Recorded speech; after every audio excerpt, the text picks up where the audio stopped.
Hey guys, this is just a Patreon only update. It's just kind of a rambling, just to let you guys know what's going on. This is for the month of August, and I know I've got a lot of new patrons because I get an alert every time somebody signs up new, and I've noticed for some unknown reason I've just had a lot of new people sign up this month. So welcome to all of you guys, and I've got a little list of things here to talk about. First thing actually has to do with Patreon specifically. So everybody that signs up on the $10 level, I'm supposed to send them a complimentary CD with the little soundtrack on there. That's only for U.S. customers. I don't send them to U.K. customers because it costs me like $22 to ship that CD overseas. So that's way more than the $10 I get for the Patreon. Anyway, but any of you guys that are in the U.S., if you have not received your CD yet, then just please send me a private message on Patreon with your address, and I'll get that shipped off. The problem is, the way I've had to do it in the past is I have to download like all the list of all my patrons as a CSV file, and then I have to go like import it into a spreadsheet, and then I have to compare like with an old spreadsheet to see like who have I already sent one of these to and who have I not, and sometimes it just takes hours to dig through the list, and the list keeps getting bigger and bigger every month, because the list has like all the people I've ever sent anything to, and anyway, point is I got to find a new way to do this, and I have been so strapped for time the last few months that I've just honestly been ignoring it. So I apologize for that. Anybody, like I said, if you're waiting on your CD, just send me a private email with the address, and I'll just send it out. That's just going to be the quickest way to deal with it for the moment, and I'll have to find some better way going forward. So speaking of being strapped for time, I wanted to give you a little bit of an update on what a lot of you have been asking about, which is how my wife and how my father are doing. My wife is getting better. I mean, she did have the surgery on July 3rd, so it's been like almost a month since she had the knee surgery done. Unfortunately, she's not as far along as I thought she would be. She still has to walk with a brace, but she can now bend her knee, and she can go to the bathroom on her own, and she's more or less mobile with crutches, but she can get around. I mean, I still have to drive her, me or my daughter have to drive her everywhere she needs to go because she has a hard time trying to drive a car with the brace on her leg. But the point is that she's requiring less and less of my attention the last few weeks, which is a good load off my back. Unfortunately, the situation with my father is actually getting worse and worse. He has been moved around to a variety of different rehab hospitals, and we just moved him again today. And he's in terrible, terrible shape. I mean, he had the heart bypass surgery, and all that went fine. But for some reason, I don't know if there's like a way to rate dementia from like 1 to 10. But, let's say that his dementia was like a 2 before, where he was just a little bit forgetful. Now, after the surgery, he's like an 8 or a 9. I mean, you really can't even hardly have a conversation with him. Everything he says is almost like it's from a dream. Nothing makes sense, and he's always angry, and he always wants to go home. And the worst part is we actually took him home about a week ago, and he didn't even recognize that it was his home. He still wanted to go home, which is a big problem. But he was also so weak that he couldn't even move. I mean, I had to lift his whole body up and lift his head up just to give him drinks of water. And then when he needed to go to the bathroom, me and my mom had to carry him multiple times into the bathroom, and that did not work out well. You don't want the details on that, but trust me, that did not work out well. So we had to take him back to the hospital where he could be cared for by nurses and stuff. And there's just no good solution here, and it's really been difficult. I've been spending many hours every day, sometimes the whole day, up at whatever hospital or rehab facility he's been at for the last few weeks, because I feel terrible for him, because it's almost like he's in hell, because he wants to go home so bad. He's angry, he's mad, but yet he's so physically disabled that he can't go home. And even if he did go home, it's still not home to him. He says he wants to go home back to Abilene. Of course, that's where he lived when he was a kid. That's all he can remember is that far back. So it's my mom, bless her heart, she's really struggling with this too. She's been up there all day, every day. And he also won't eat. He hasn't eaten in 3 weeks. He refuses to eat. Doesn't matter what we bring him, he won't eat it. So I have a feeling this situation is going to be resolved one way or another in a few weeks. If nothing else, he's going to die from starvation. Anyway, but that has still been affecting my ability to get content produced. But this last couple of weeks, I did just decide, look, I'm not going to spend the whole day up here because, to be honest, he doesn't remember. Like, I can leave to go to the bathroom and come back into his room, and then he's like, when did you get here? And I'm like, Dad, I've been here all day. And so, at some point I just realized me staying up there all day with him isn't really helping him because he doesn't even remember that I was there. So I've just decided this last couple of weeks I'm going to start spending more time at home trying to get work done, and I have. You've seen the last 2 videos I've gotten uploaded, which, granted, I could have gotten a lot more done with if I wasn't dealing with this issue, but it is what it is. So anyway, moving on from that topic, I wanted to talk about my space problem. So we've got 2 plans going forward for this. Let me give you an example of one of the many problems that I've got with space. So all around the house is just crammed with old computer stuff. A lot of it people donated, some of it I picked up myself. And I'm going to use the TRS-80s as an example. So I wanted to do a documentary video about the TRS-80 series. Now, I started collecting all this stuff, but eventually I reached this point where the house is too full. I can't take any more donations, especially big ones, and TRS-80 stuff is not small. So I'm faced with this conundrum, like a catch-22. It's like I want to make the TRS-80 video, but I can't do that until I have all of the different units and all the things that go with them. But I'm never going to get all of the units and all the things that go with them because I don't have any more space to bring anything in. So that means the TRS-80 stuff that I have sitting here is useless to me for making the video, and the video is never going to get made. So I came up with an interesting idea. We've got this local group in the Dallas-Fort Worth area. We call it the Dallas Retro Gaming something or another. Anyway, we've got a Facebook group for it, and we meet at Dallas Makerspace every couple of months. And our group has been growing and growing. Like, when I first started doing this channel a few years ago, there was only just a handful of people. But like the last time I went, I think we had near like 100 people show up to the event. So we've got a really big growing community of retro computer enthusiasts here in the Dallas area. And so it occurred to me when I was sitting there in that room the other day looking at this huge crowd of people, and a lot of these people have different interests. Some people like Commodore, some are Apple, some are TRS-80, whatever. And it occurred to me, it's like, I've got all this TRS-80 stuff at home, for example. Why don't I offer all this stuff to one of the local TRS-80 collectors? And so that's exactly what I did. And I kind of put out an offer, and I had one guy take me up on it. And he's a collector of TRS-80 stuff. And so the deal I made is I said, all right, I'm going to give you all of this stuff. It's yours to keep. The caveat is, when I need it for a video, particularly to do a documentary video on the TRS-80, I need to borrow it back for a short time. And then you can have it back. Not only borrow it back, but I need to borrow some of the rest of his collection, the stuff I didn't have to begin with. And he already had all the other models. And so he was happy about that, and that worked out fine for me. And so he came over, and I actually loaded up the back of his SUV, like crammed it full of TRS-80 stuff. And, the amazing part is it barely made a dent in as far as getting stuff out of my house.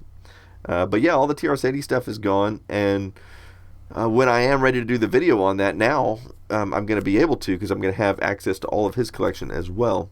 And so that's actually going to be my plan going forward. I'm going to start looking around and figuring out what else I can give to local collectors so that I can clear some space in my house, which will allow me room to breathe and allow me to be more efficient and get more work done, while at the same time retaining the ability to have use of those machines when the time comes. And I think that's going to work out really well. There's really just no reason for me to hoard all of this stuff. I mean, used to, I'd be like, oh, I need to hoard this stuff because I'll need it for a video someday. But yeah, I don't really think that is going to be the strategy going forward. So that's I'm glad that I've kind of come to that conclusion. That's going to help get my house cleaned out a bit and get me some more space to work with. But we have a part 2. I mentioned, I don't know, maybe a year ago in one of these rambling videos that my brother and I were looking to get some sort of shared building that we could use as a studio and workshop. And since we do a lot of similar things, we can share a lot of the same equipment, the same types of room. We could share a studio, etc. And we actually kind of forgot about it for a while. Life kind of got in the way, and the current stuff is kind of getting in the way too. But nevertheless, we've been talking about it a lot more lately. And, of course, one of my concerns is, it's going to be expensive. We're looking to buy one, not lease one, which I think is a far better thing to do, because if I decide that property in the Dallas-Fort Worth area is skyrocketing. We have a huge influx of people coming to the Dallas-Fort Worth area. Property values on homes and businesses are just constantly going up. And that's actually one of the reasons we're having such a hard time finding a place, is because there's so few places available for sale, and the ones that are, it's like you'll see it for sale, and the very next day, someone's bought it up. But anyway, the good news is, if we buy it, and we decide we don't need it 5 or 10 years later, then we can sell it, and we'll be able to recoup all of the money. In fact, possibly even more so than we put into it. Where if we lease it, that money you're just paying for something, and you're never going to get the money back on it. But even with buying it, I'm looking at my share probably having to pay like $1,000 a month, and obviously part of what I have to look at as a businessman is I'm like, well, gee, does that make financial sense? Yes, I'm going to be more productive by having this space, but will I be $1,000 a month more productive? I don't know. Probably not. But on the bright side, it is a tax write-off. So in many ways, it's almost like it's only be like the equivalent of $750 a month, because I'm going to be able to write off like 25% or so of that on my taxes, and I have to pay a lot of taxes, unfortunately.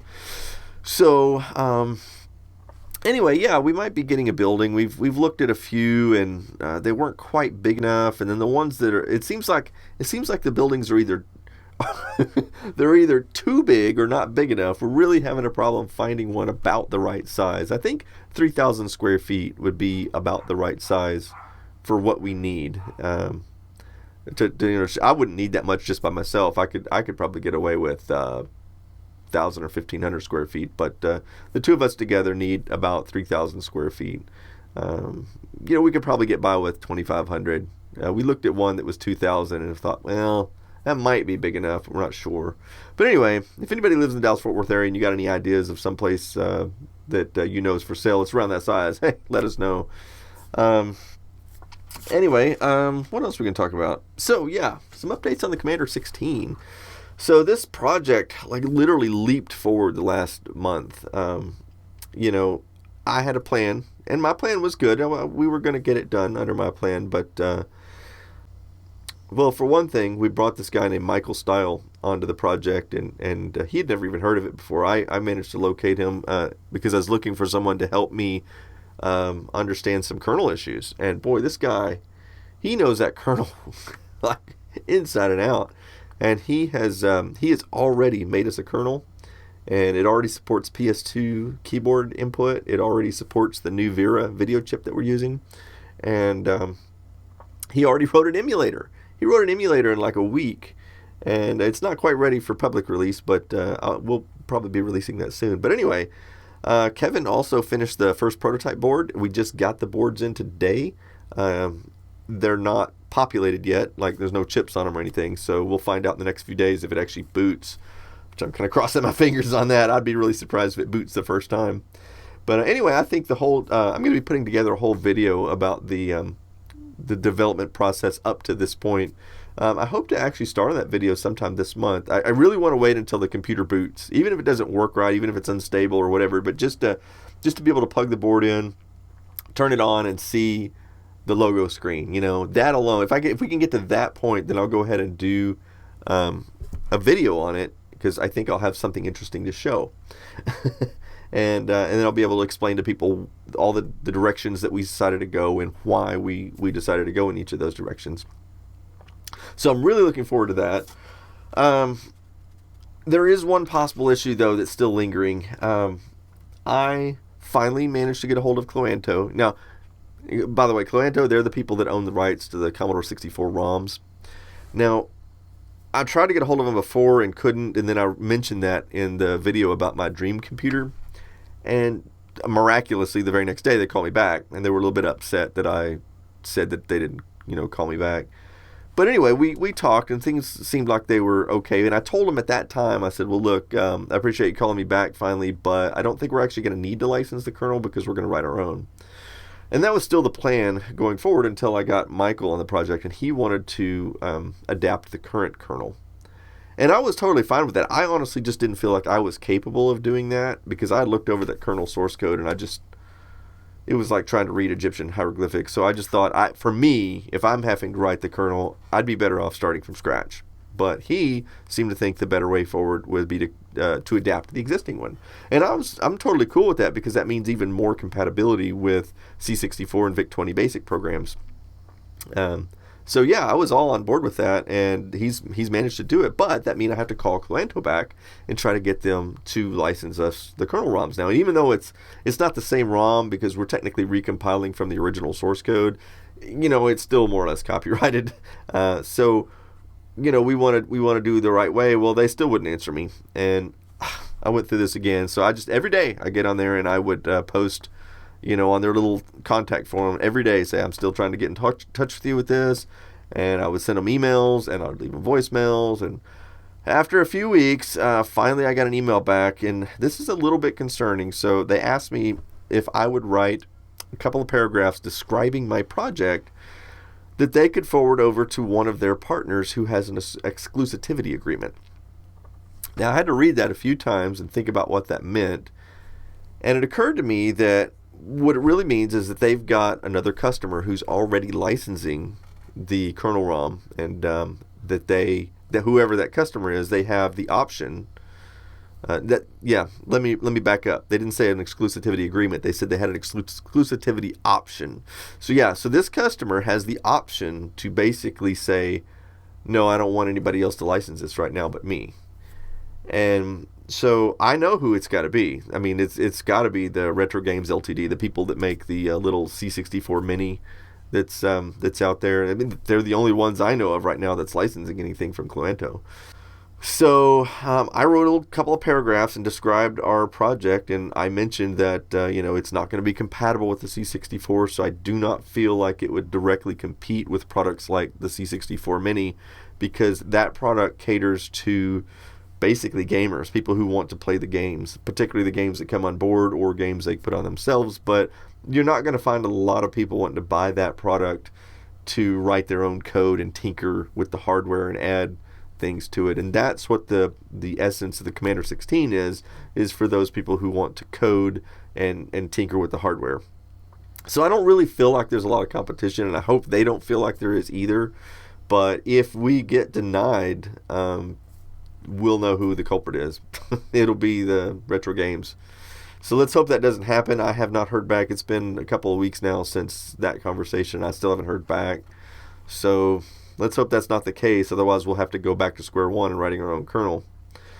But at least we would be able to use some of the kernel that we've already written. We'd be able to use at least some of the like keyboard routine and the video routines and stuff. But anyway, that's all the channel related stuff. There was one other thing I was going to mention. It's just kind of something worth discussing, I guess, even though it's not exactly channel. But this last 3 or 4 months has just been unbelievable for me as far as not having time to do anything, and I've had to give up doing a lot of the things I would normally do. Like I haven't hardly even had time to watch TV or anything this last few months. It's just been crazy because between dealing with my wife and my dad and trying to get work done here, and there hasn't been hardly any time left over for anything else. And so one of the things I had to give up was doing Turo. And I know I told you in a previous one of these little rambling videos that I had multiple cars that I had bought that I was renting out. And I said back then it didn't really take that much time, and it doesn't. I said it takes about 10 to 15 minutes a day, and that's actually accurate. But one of the problems ended up being is that because it's not 10 or 15 minutes a day that you can decide to do whenever you want. With Turo, they have specific schedules of when they're going to come pick up a car, or when they're going to come return a car, or when I have to be at the airport to drop off a car, or whatever. And so because of all the craziness going on, I just couldn't deal with having that, having to constantly check my Turo schedule to see if it's okay for me to run to the hospital or if I'm going to have, a car being returned. So it's not that it takes a lot of time. It's just that the time that it takes is very inconveniently placed and scheduled for me. And so I just had to quit doing it. I actually sold off the BMW i3, and I ended up giving the little Fiat 500e to my daughter since she just got her driver's license anyway. So that took 2 of the cars off. And I still got a Tesla Model 3 and a Prius Prime. And I haven't been renting either of them out for the last few months. And now I'm kind of sitting here. I'm like, well, I'm gonna have to do something. Either I'll have to start doing Turo again, and maybe I will. Maybe once some of this craziness dies down, and maybe after my father passes away or gets better, whichever happens, one or the other. Maybe I'll start doing Turo again. But for the time being, I've got these 2 cars I'm paying payments and insurance on. I'm not renting them out. And that Tesla, I would have never bought that Tesla if I was not going to be renting it out because it's just too expensive. So I'm sitting here telling my wife, it's like, I may need to sell one of these 2 cars. And she's like, well, you better keep the Tesla. I'm like, well, okay. I still owe probably almost 30 grand on that Tesla. And I almost have the Prius paid off. In fact, I could sell the Tesla, and with the money I had, the equity in it, I could pay the Prius off and just drive the Prius. And I don't love the Prius, but I don't mind driving it. It's a pretty neat car. I mean, I wouldn't have bought it for my Turo fleet if I didn't at least like it some. And it's okay. Granted, I like the Tesla a lot more. But especially faced with the possibility of trying to buy one of these buildings, I don't think that it's necessarily the best financial decision to keep that Tesla. Although, admittedly, I love that car. It is awesome. But yeah, I might have to part with it pretty soon if I can't get the Turo thing going again. There's another thing that bothers me about renting that Tesla on Turo. Take the Prius, for example. Every time I rent that car out, people rent it for a week at least. And I had one guy rent it for 6 weeks and another guy rent it for 8 weeks. Meaning, basically, they picked up the car. I never saw it again for 8 weeks until they brought it back. And, of course, the whole time it was, I was getting paid for and that's what I like on Turo. I like that because those cars pay for themselves and I don't have to be dealing with them a lot. But the Tesla, every time someone rents that car, they want it for one day. Because it's more expensive to rent, because I rent it out for $100 a day. So people rent it for one day. I think I had one guy rent it for 2, but everybody else rents it for one day. So that means when it comes back, I got to wash it and clean it up, and I got to deal with the pickup and the drop off every single day. And that is annoying. It's a lot of work for that car. And so I kind of regret buying that car for Turo because I wasn't expecting that. So just any of you guys thinking about doing any of the car sharing stuff, I guess that's sort of a consideration. It's like as far as which cars are more convenient to deal with. So not only that, but with the Prius, I never had to worry about someone going out and doing donuts or crazy stuff like that, and tearing the car up, trying to hot rod it or whatever. Where I do worry about that with the Tesla, that people are going to go rent it and then drive absolutely crazy. In fact, we just had there was one of the news over in, I think it was in California. A lady had rented one on one of the car sharing services and ended up running a red light and killing some people in a Tesla, and she was driving like crazy with it. So, it's just that I worry about. So anyway, don't know what I'm going to do on the car situation just yet, but it can't go on like it is now permanently. Something's got to change. I either got to do Turo again or I got to get rid of one of them. I do, on the bright side, I have a lot of what I think are really cool videos planned for the next few months, if I can ever get around to making them. And I know that's what you guys are here for, are the videos. And so like I said, I do have some good ones coming. So hopefully I'll get 2 or 3 of them made this month here in August. But I guess that is it for the moment. So you got any questions, feel free to ask, and I'll try to post another update next month. So this is David signing off.